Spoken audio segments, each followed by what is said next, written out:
Day 2, Slocum 50, 34 Raceway in Burlington, Iowa.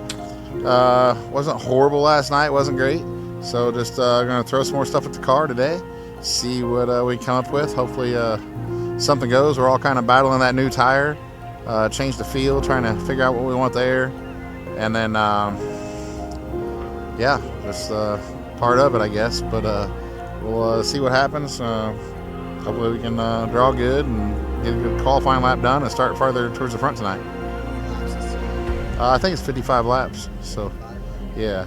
And then track looks pretty hard right now. I mean, they got a little water on it, but it got a lot slicker last night than I thought it would. But I don't know. It definitely looks pretty hard underneath here, so it probably could be a really good track, if it gets slick and not quite as much grip on that bottom. So see what happens.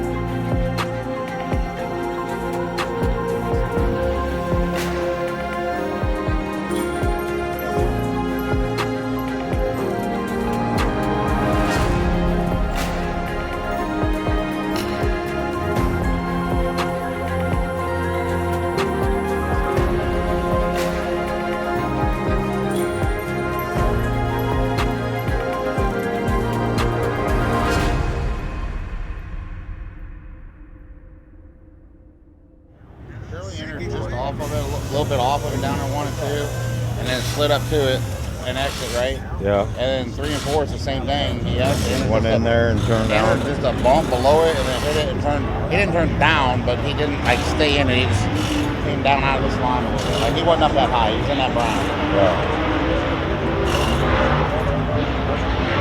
About the same right there.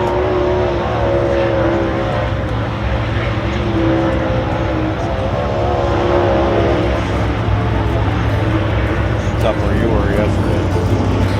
We get set and ready to go for qualifying 38. Cars are signed in, 2 groups of 19 cars.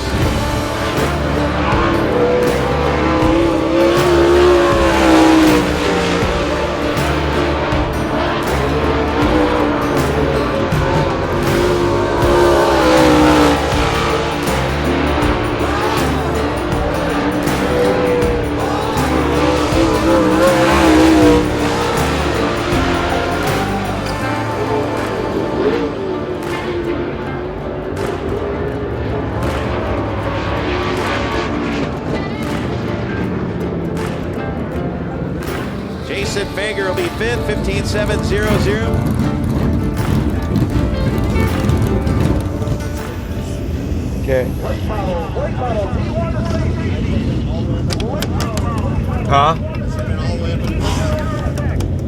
guys that were doing that didn't turn off of it. They were just weighing it. Like yesterday, everybody drove off of it a little bit. And like I saw the point that I saw. Bobby wasn't right in it either, though. But like Bobby was off of it. That feels really good. Really good. I'm coming in drove really nice. You don't have none of this, though. That was the only thing.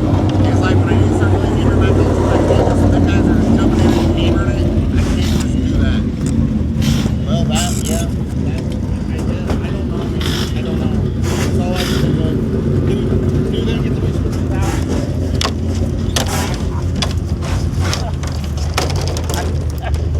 I mean, it didn't look bad, but it was slow. It drove so good. I was shocked. But like that, same time deal, like he couldn't fucking pick up the fuel to go that way. Like when I pick up the fuel, the car's not, it's not doing that. Yeah. So either we got to get something to hit to make it go down the track, or do something else. But I think we take them figures out. We do this, and then we roll right rear ahead 2 more. All right.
Tony Jackson Jr. back to second. B. Sheff's third. Jake Timm fourth. Tanner English behind them in the high side hustler, Jason Fager. Jackson Jr. second. This battle for third. Heating up. Schaeffer, Timm, English coming into screen here. There's the 96 machine. There's Fager as well. On the outside looking in. He's sixth.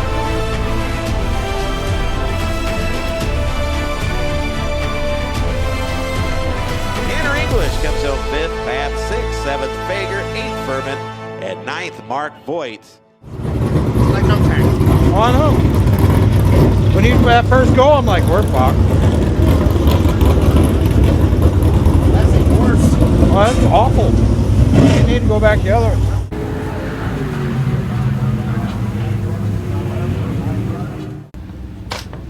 Your lineup for B feature number 2, sixth starter at 25 will be the high side hustler Jason Fager.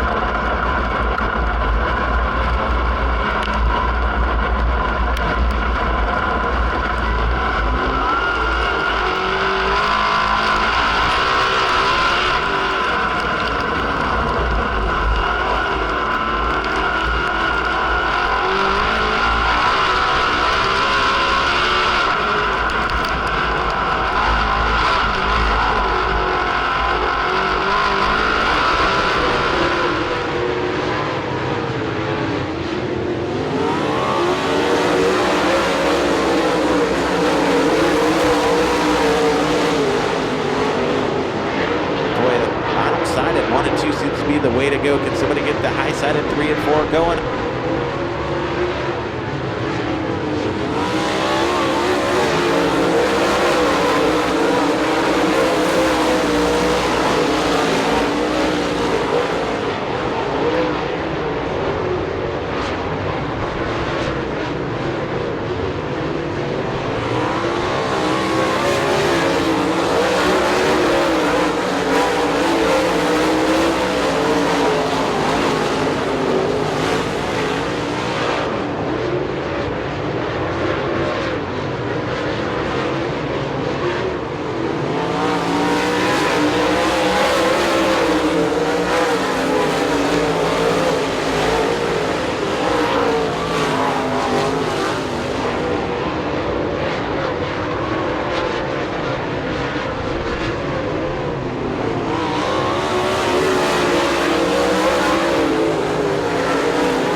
Second is Bad. Third is Tanner English. Fourth is Jason Fager.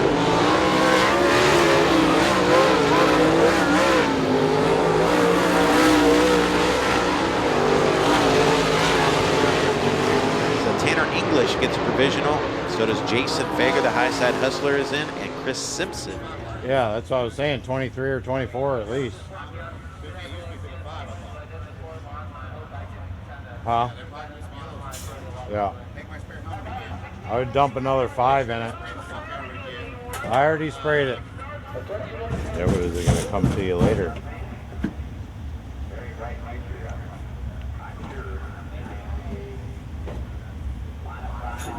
That's my question. You know what I mean? Do you be snug early and be better late, or do you be better early and hang on late? The problem is I don't know that mud ring's ever going to go anywhere. I said that last night. It didn't really go nowhere. It's slimier down there today. It's almost whiter down there. It's weird. I didn't think it'd be the way it is. Not as windy either today. How about it, race fans, for the 17th edition? I proudly present to you the 800 horsepower, fire-breathing, mudslinging, ground-pounding cars and superstars of the Mars Championship Late Model Series. The 17th Slocum 50 is 4 wide here at 34 Raceway.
And then like that 50 guy killed us on that thing. I think I could have rolled from far from outside, and then Tanner, I thought they were gonna wreck. Well, you were only good out there for like 2 laps, and then you had to get right back to the bottom. I know. That's what I was trying to tell him, like just 1, 2, and then get back down. And then I couldn't get down, and then like. Yeah. I mean, you were all right there for a minute, but like I said, down here, when you could keep your roll speed up to the center, you were fine. But as soon as you had to chalk it up or do anything, you lost all your fucking drive off the corner. Yeah, no, But once you got it rolling right, you drove away from Bobby. So, I mean, you weren't holding him up by any means. Because every time you'd pass a car, he was probably 3 cars behind you. And then he'd get that guy, and then you'd get the next guy, and then you'd get, you know what I mean? And then you'd squirt away from him a little bit, and then he'd get back to you, and then you'd squirt away from him again. So you weren't holding him up. Well, I can tell you this. I think prepping the track on the top made it worse. I feel like if they wouldn't have prepped the track, we would have blew the wet crumbs out there, and then it probably would have even been better. You might have been able to race out there. They made it crummy and abrasive, and like not as much grip. If they would have just let the wet crumbs do their job and blow out there, then maybe we could have packed them in on some yellows. But they made dry crumbs. Yeah. Is what I felt like. Yeah.